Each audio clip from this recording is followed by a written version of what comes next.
Hello friends, welcome to SR smart studies.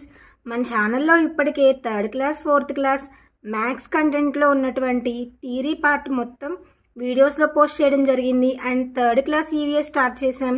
3rd class 4th class Telugu కూడా start చేయడం జరిగింది. ఇంకా వీడియోస్ ఎవరైనా చూడకపోతే ప్లీజ్ వెళ్ళి ఒకసారి చూడండి. ఇప్పుడైతే మనం 3rd క్లాస్ ఈవీఎస్లో ఉన్నటువంటి మన ఇల్లు చాప్టర్ నోట్స్తో పాటు టెక్స్ట్ బుక్ కూడా కవర్ చేస్తూ చదువుకుందాం. ఇల్లు మనకు ఎందుకు అవసరం అంటే, ఇల్లు మనకు రక్షణనిస్తుంది. ఎండ, వాన, చలి, దుమ్ము, క్రూర మృగాల నుండి రక్షణనిస్తుంది. ఆదిమానవుడు గుహల్లో నివసించేవాడు. ప్రజలు ఇల్లు కట్టుకోవడానికి ఆధారపడిన అంశాలు 4: వాతావరణ పరిస్థితి, లభ్యమయ్యే సామాగ్రి, ఆర్థిక పరిస్థితి, స్థలం లభ్యత. నివాసాల పరిణామక్రమం: గుహలు, పూరిళ్ళు, మట్టిల్లు, పెంకుటిల్లు, డాబా ఇల్లు, బహుళ అంతస్తుల భవనం. గుహల నుండి పూరిళ్ళు, పూరింటి నుండి మట్టిల్లు, మట్టింటి నుండి పెంకుటిల్లు, పెంకుటిల్లు నుండి డాబా ఇల్లు, అక్కడి నుండి బహుళ అంతస్తుల భవనంగా పరిణామం చెందడం జరిగింది. గుడిసె ఏ విధంగా నిర్మించబడి ఉంటుంది అంటే, గోడలన్నీ వెదురుతో నిర్మించబడి ఉంటాయి. పైకప్పు గడ్డి, కొబ్బరి లేదా తాటి ఆకులతో కప్పబడి ఉంటుంది.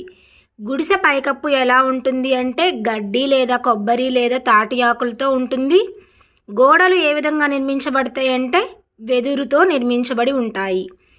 పెంకుటిల్లు గోడలు ఇటుక, సిమెంటుతో తయారై ఉంటాయి. పైకప్పు పెంకులతో ఉంటుంది.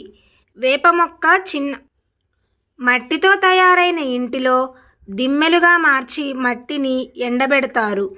ఈ దిమ్మెలతో గోడలు పైకప్పు నిర్మిస్తారు. మట్టిని దిమ్మెలుగా మార్చి ఎండబెట్టి ఆ దిమ్మెలతోనే గోడలు పైకప్పు నిర్మిస్తారు. ఈ ఇల్లు అంటే మట్టితో నిర్మించిన ఇల్లు వేసవిలో చల్లగా ఉంటుంది. రాతితో కట్టిన ఇంట్లో గోడలు, పైకప్పు రెండూ రాతితోనే నిర్మించబడి ఉంటాయి. రాతితో కట్టబడిన ఇల్లు ఏ ప్రాంతంలో మన రాష్ట్రంలో కనిపిస్తాయి అంటే, రాయలసీమ. బహుళ అంతస్తుల భవనం ఏ విధంగా నిర్మించబడి ఉంటుంది అంటే, గది గోడలు ఇటుకలు, సిమెంటు, చెక్కతో నిర్మించబడి ఉంటాయి. పైకప్పు కాంక్రీటుతో చేయబడి ఉంటుంది. ఇది స్తంభాలపై నిర్మించబడి ఉంటుంది. పక్కా ఇల్లు అంటే విల్లాలో ఏ విధంగా నిర్మించబడి ఉంటాయి అంటే, గది గోడలు ఇటుకలు, సిమెంటుతో నిర్మించబడి ఉంటాయి. నేల చలువరాయితో నిర్మించబడి ఉంటుంది. విల్లాలో తోట మరియు కారు నిలుపుకునేందుకు స్థలం కూడా ఉంటుంది. గుడారాలు క్యాన్వాస్ గుడ్డతో తయారు చేయబడి ఉంటాయి. గుడారాలతో నిర్మించబడే ఇల్లు వెదురు బొంగులను వీటికి ఆధారంగా ఉపయోగిస్తారు. గుడారాలతో తయారైన ఇంటికి ఆధారంగా వేటిని ఉపయోగిస్తారు అంటే, వెదురు బొంగులు. గుడారాల్లో నివసించేవారు బ్రతుకు తెరువు కొరకు ఒక చోటు నుండి మరొక చోటుకు వెళ్తూ ఉంటారు. గుడారాలతో నిర్మించిన ఇళ్ళు మనకెక్కడెక్కడ కనిపిస్తాయి అంటే, భవనాలు లేదా నిర్మాణాలు జరిగే స్థలాల్లో, మిలిటరీ సైనికులు పనిచేసే చోట, అలాగే సర్కస్ వారు పనిచేసే చోట గుడారాలు వేసుకుంటారు. జనరల్గా ఈ గుడారాలలో ఎవరెవరు నివసిస్తారు అంటే, ఒక ప్రాంతం నుండి మరొక ప్రాంతానికి వెళ్ళేవారు నివసిస్తూ ఉంటారు. క్యారవాన్ అనగా ఇది చక్రాలతో నిర్మించబడి ఉంటుంది. ఒక ప్రాంతం నుండి ఇంకో ప్రాంతానికి నడవడానికి వీలుగా ఉంటుంది. శాశ్వత నివాసాలు, తాత్కాలిక నివాసాలు అనే 2 రకాలు ఉన్నాయి.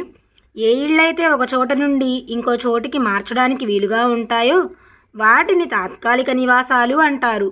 అలా మార్చడానికి వీలు కాని ఇళ్లను శాశ్వత నివాసాలు అంటారు. అనదర్ టైప్ ఆఫ్ క్లాసిఫికేషన్ కచ్చా ఇళ్ళు, పక్కా ఇళ్ళు. ఇంగ్లీష్లో కూడా కచ్చా ఇళ్ళు, పక్కా ఇళ్ళు అనే అంటారు. మనం వివిధ రకాల ఇళ్ళ గురించి ఇప్పటివరకు నేర్చుకున్నాం. అయితే ఇళ్ళు 2 రకాలుగా విభజించబడి ఉంటాయి. అవి కచ్చా ఇళ్ళు, పక్కా ఇళ్ళు. మట్టి, గడ్డిచే నిర్మించబడిన ఇల్లుని కచ్చా ఇళ్ళు అంటారు. గుడిసెలు అన్నీ కచ్చా ఇళ్ళ కిందకే వస్తాయి. ఈ విధంగా ఉంటాయి కచ్చా ఇళ్ళు. ఇటుకలు, ఇసుక, ఇనుముతో నిర్మించబడిన ఇళ్ళన్నింటినీ పక్కా ఇళ్ళు అంటారు. ఈ రకమైన ఇళ్ళు చాలా దృఢంగా ఉంటాయి. దృఢంగా ఉండే ఇల్లు ఏది అంటే పక్కా ఇల్లు. పైకప్పులు ఈ విధంగా ఉంటాయి. కొన్ని లోహపు రేకులతో, కొన్ని పెంకులతో, కొన్ని కాంక్రీటు పైకప్పులతో, మరికొన్ని గడ్డి ఆకులతో కప్పబడిన పైకప్పులు ఉంటాయి. మీరు ఈ పటంలో చూసినట్టుగానే పైకప్పులు కొన్ని చదునుగాను మరికొన్ని ఏటవాలుగాను ఉంటాయి. ఏటవాలుగా నిర్మించే పైకప్పులు ఈ విధంగా ఎందుకు నిర్మిస్తారు అంటే వర్షం నీరు పోవడానికని. లేదు అంటే ఇప్పుడు ఈ పటంలో మీరు చూసినట్టు ఈ రేకు నేలపై చదునుగా ఉంచబడింది. నీళ్లు పోస్తే ఏటవాలుగా ఉన్న దానిలో నుండి తేలికగా నీరు కారిపోతూ ఉంటుంది. వర్షం పడినప్పుడు ఈ విధంగా ఉన్న నేటవాలుగా ఉన్న పైకప్పులు త్వరగా నీరు కారిపోవడానికి ఈజీగా ఉంటుంది కాబట్టి ఆ విధంగా నిర్మిస్తారు. చుట్టూ శుభ్రం చేయకుండా చెత్తను విడిచిపెట్టినప్పుడు దుర్వాసన వచ్చి దోమలు ఈగలు చేరి ఈగలు దోమలు వస్తాయి. అప్పుడు చెత్త ఇంటికి దూరంగా పడవేయాలి. మన ఇల్లు ఎప్పటికప్పుడు శుభ్రంగా ఉంచుకోవాలి. ఇల్లు లేని ప్రజలు రైల్వే స్టేషన్లో ఫ్లైఓవర్ బ్రిడ్జ్ కింద ఉండవలసి వస్తుంది. ఈ పటంలో చూసినట్టు పైపుల్లో నివసిస్తున్న ప్రజల్ని, ఫ్లైఓవర్లో బ్రిడ్జ్ కింద నివసిస్తున్న ప్రజల్ని మనం చూడవచ్చు. మనుషులే కాకుండా జంతువులకు కూడా నివాసాలు అవసరం. జంతువులకైనా నివాసాలు ఎందుకు అవసరము అంటే ఎండ, చలి, వాన, శత్రువుల నుండి రక్షిస్తాయి. అవి కూడా వివిధ రకాలైన నివాసాలను నివసిస్తూ ఉంటాయి. కొన్ని అడవుల్లోనూ, కొన్ని మనతో పాటుగాను నివసిస్తూ ఉంటాయి. కొన్ని జంతువులు తమ నివాసాలు తామే నిర్మించుకుంటాయి కూడా. ఉదాహరణకు క్రూర మృగాలైనటువంటి సింహం, ఎలుగుబంటి అడవుల్లోని గుహల్లో నివసిస్తాయి. కుందేలు, ఉడుత, బొరియలో నివసిస్తూ ఉంటాయి. పక్షులు గూళ్ళల్లో నివసిస్తూ ఉంటాయి. పక్షి గూడు కట్టుకుని నివసిస్తుంది. పశువులు శాలలో ఉంటాయి. బొరియల్లో కుందేళ్లు ఉంటాయి. కోతులు చెట్లపైన ఉంటాయి. కెన్నెల్లో కుక్కలు ఉంటాయి. కోళ్లను ఉంచేందుకు తీగల గదిని తయారు చేసి ఉంచుతారు. దాన్ని ఇంగ్లీష్లో కూప్ అంటారు. గుహల్లో అంటే డెన్స్లో సింహాలు ఉంటాయి. పాములు పుట్టల్లో ఉంటాయి.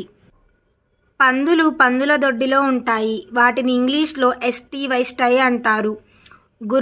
గుర్రము శాలలో ఉంటాయి. ఇంగ్లీష్లో స్టేబుల్ అంటారు. STABLE. గొర్రెల దొడ్డిని ఇంగ్లీష్లో ఫోల్డ్ అంటారు. నీటిలో చేపలు, తిమింగలాలు వంటి జీవులు నివసిస్తాయి. నీటిలో జీవించే జీవుల పేర్లు చేపలు, తిమింగలాలు. కప్ప, మొసలి వంటివి జంతువులు నేలపైన, నీటిలో రెండిటిలోనూ నివసిస్తూ ఉంటాయి. కోతులు, ఏనుగులు వంటి జంతువులు అడవిలో తిరుగుతూ ఉంటాయి. వాటికి ప్రత్యేకంగా నివాసాలు లేవు. పక్షుల గూళ్ళు. పక్షుల నివాసాన్ని గూడు అంటారు. ఇంగ్లీష్లో నెస్ట్ అంటారు. పక్షులు గుడ్లు పెట్టడానికి, తమ పిల్లలను సంరక్షించడానికి గూళ్ళు కట్టుకుంటాయి. పుల్లలు, గడ్డి పరకలు, ఆకులు, పత్తి ఉపయోగించి తమ గూళ్లను కట్టుకుంటాయి. పిచ్చుక తన గూళ్లను చెట్టుపైన, పెంకుటింటి దూలాలపైన కట్టుకుంటుంది. ఎక్కడ కట్టుకుంటుంది పిచ్చుక తన గూడు అంటే చెట్లపైన, పెంకుటింటి దూలాలపైన. గడ్డి పుల్లలు, గడ్డి ఆకులు, పత్తిని గూడు కట్టుకోవడానికి ఉపయోగిస్తుంది పిచ్చుక. వడ్రంగి పిట్ట చెట్ల కాండానికి పెద్ద తొర్రలు చేసి తన నివాసాన్ని నిర్మించుకుంటుంది. గిజిగాడు అనే పక్షి గడ్డి, కర్ర పుల్లలను ఉపయోగించి తన గూడు నిర్మించుకుంటుంది. అది గూడు కింది వైపు ప్రవేశించడానికి ఒక ద్వారాన్ని ఏర్పరచుకుంటుంది. క్రింది వైపు ప్రవేశించడానికి ద్వారాన్ని నిర్మించుకునే పక్షి ఏది అంటే గిజిగాడు. కీటకాలు నివాసాలు. తేనె పురుగు తేనె పుట్టలో ఉంటుంది. సాలెగూడు పట్టుపురుగు. ఎలుక కలుగులో నివసిస్తుంది. కుక్క కెన్నెల్లో నివసిస్తుంది. ఆవులు, గుర్రాలు, మేకలు మనుషులతో పాటే నివసిస్తూ ఉంటాయి. ఈగలు, బొద్దింకలు వంటగదిలో నివసిస్తాయి. పెరట్లో కాకులు, చిలుకలు, ఉడతలు నివసిస్తూ ఉంటాయి.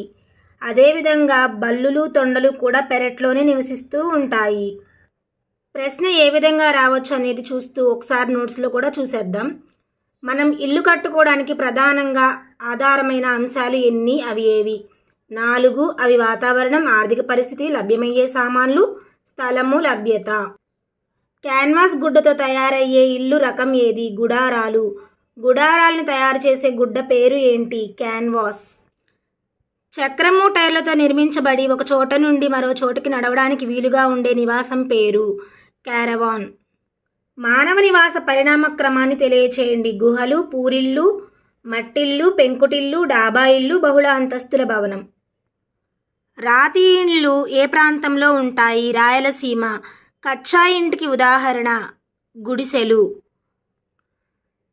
కాండానికి పెద్ద తొర్రలు చేసి తన నివాసాన్ని నిర్మించుకునే పక్షి వడ్రంగి పిట్ట. చెట్ల చిగుర్లలో గడ్డిని కర్రపుల్లలను ఉపయోగించి తన గూడును నిర్మించుకునే పక్షి ఏది? గిజిగాడు. అడవిలో లభించేవి పండ్లు, చింతపండు, దుంపలు, కుంకుడుకాయలు, తేనె. గుడిసె గోడలన్నీ వెదురుతో, పైకప్పు కొబ్బరి, తాటి ఆకులు, గడ్డితో ఏదో ఒకదాంతో నిర్మిస్తారు. పెంకుటిల్లు గోడలు ఇటుక, సిమెంటుతో నిర్మిస్తారు. పైకప్పు పెంకులు, వేసవిలో చల్లగా ఉంటుంది. మట్టి ఇల్లు వేసవిలో చల్లగా ఉంటుంది. గోడలు, పైకప్పు రెండు మట్టితో నిర్మిస్తారు. ఈ విధంగా నోట్స్ అనేది ప్రిపేర్ చేయడం జరిగిందండి. ఇంకా ఎవరైనా సబ్స్క్రైబ్ చేయకపోతే సబ్స్క్రైబ్ చేయండి. మీ ఫ్రెండ్స్లో ఇంకా ఎవరైనా డిఎస్సి ఆస్పిరెంట్స్ ఉంటే, టెట్కి ప్రిపేర్ అవుతున్న వాళ్ళు ఉంటే మన ఛానల్ని షేర్ చేయండి. ఇలా యూస్ఫుల్ కంటెంట్ని టెట్కి, డిఎస్సికి ఇలా నోట్స్తో క్వశ్చన్ ఏ విధంగా వస్తుందో కూడా చెప్పడం జరుగుతుందండి. Thank you for watching.